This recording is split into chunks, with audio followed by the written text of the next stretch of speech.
Ok, então nós vamos agora para um outro ponto.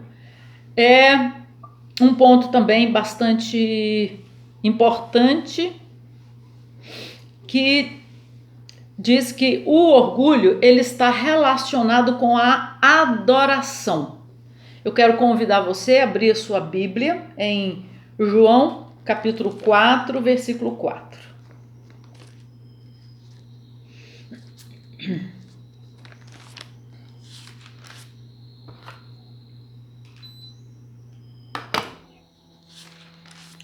João 4, 4.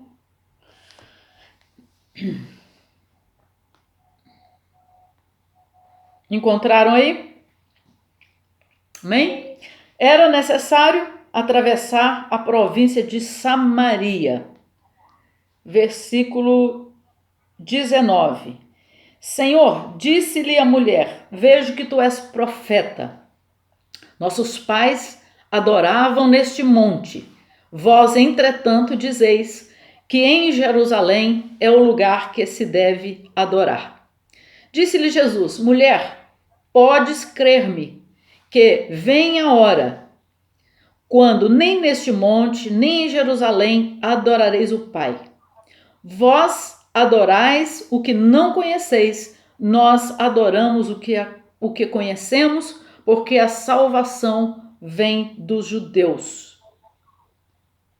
Mas vem a hora, e já chegou, em que os verdadeiros adoradores adorarão o Pai em espírito e em verdade, porque são estes que o Pai procura para seus adoradores. Deus é espírito e importa que os seus adoradores o adorem em espírito e em verdade.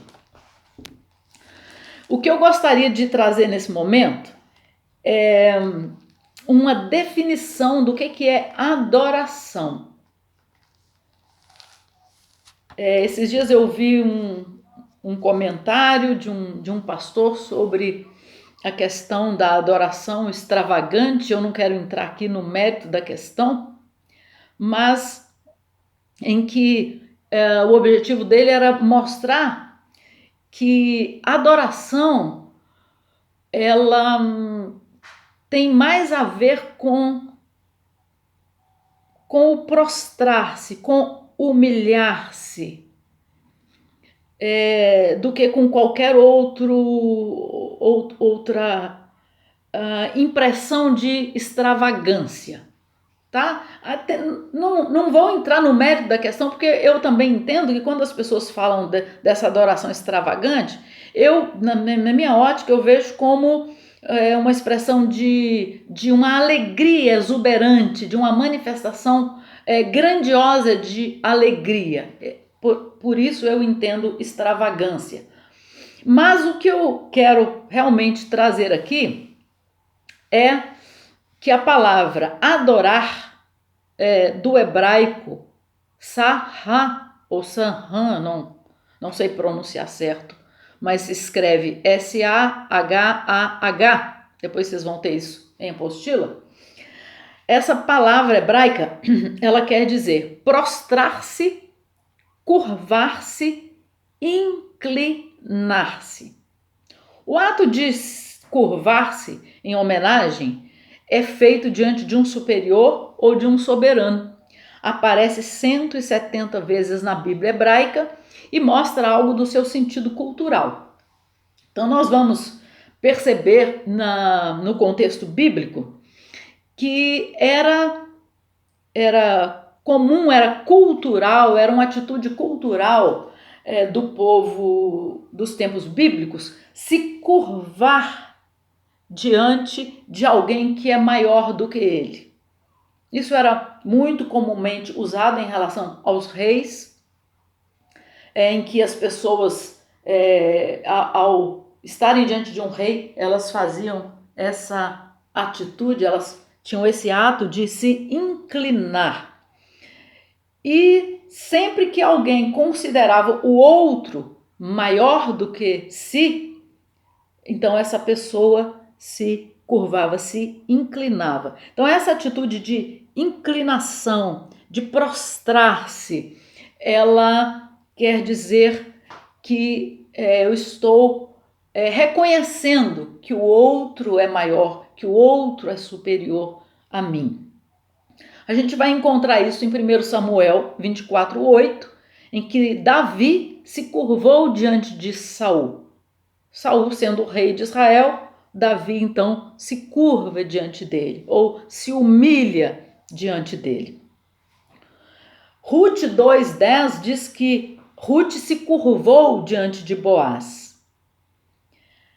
José, nos seus sonhos, ele sonhou que os seus irmãos se curvavam diante dele. Então, quando José tem esse sonho, ele está tendo uma revelação de Deus de que ele seria maior que os seus irmãos, de que ele estaria numa posição acima dos seus irmãos.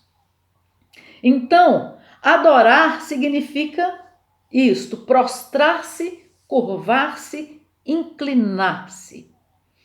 Adorar é atribuir a Deus honra, glória, mérito, poder, domínio, louvor e a grandeza. Você pode encontrar essas expressões bem claras em Apocalipse, capítulo 5, versículo de 1 a 14. Veja só, adorar é abrir mão, renunciar a qualquer possibilidade de glória pessoal. Tem uma expressão bíblica que eu gosto muito, quando a Bíblia fala em Levítico, capítulo 1, sobre oferecer holocaustos. Paulo, em Romanos 12, ele diz que nós devemos nos apresentar a Deus oferecendo a Ele um sacrifício santo e agradável a Deus. Quando Paulo fala isso em Romanos, ele está usando a mesma expressão, a mesma linguagem para o sacrifício do holocausto. E o sacrifício do holocausto, em Levíticos 1, ele era o sacrifício da consagração total, em que era o único sacrifício de todos os sacrifícios levíticos, era o único em que o animal ele era completamente queimado no altar. Ele era, eu quando leio isso eu até me arrepio, porque a Bíblia diz que o animal era esquartejado, esfolado e queimado. E quando eu penso na questão do esfolar o animal, e diga-se de passagem que esse animal ele representa, ele é um tipo tanto de Jesus, do sacrifício de Jesus, mas ele também tipifica a consagração do crente. Então, quando eu penso em esfolar, era uma forma de tirar do animal qualquer aparência, de remover a aparência do animal. Então, quando ele era levado no holocausto, a aparência daquele animal desaparecia completamente. Ele era esquartejado, ele era esfolado e ele era finalmente queimado. O que isso quer dizer? Que quando a gente se apresenta diante de Deus para adorá-lo, a aparência da nossa carne ela deve desaparecer completamente.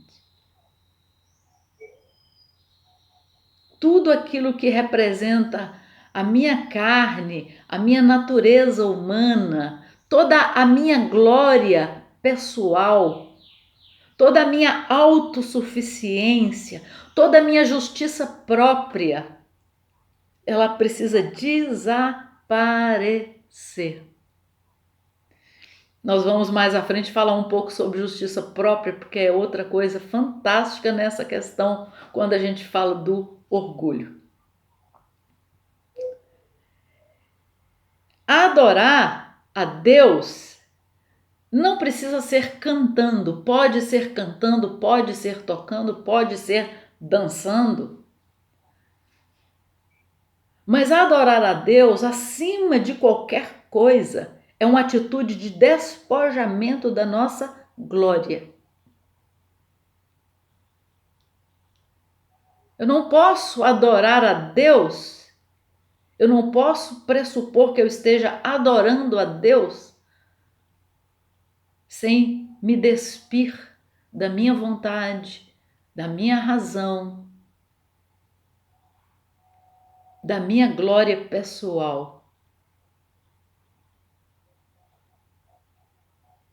Jesus disse: se alguém quer vir após mim, negue-se a si mesmo, tome cada dia sua cruz e me siga.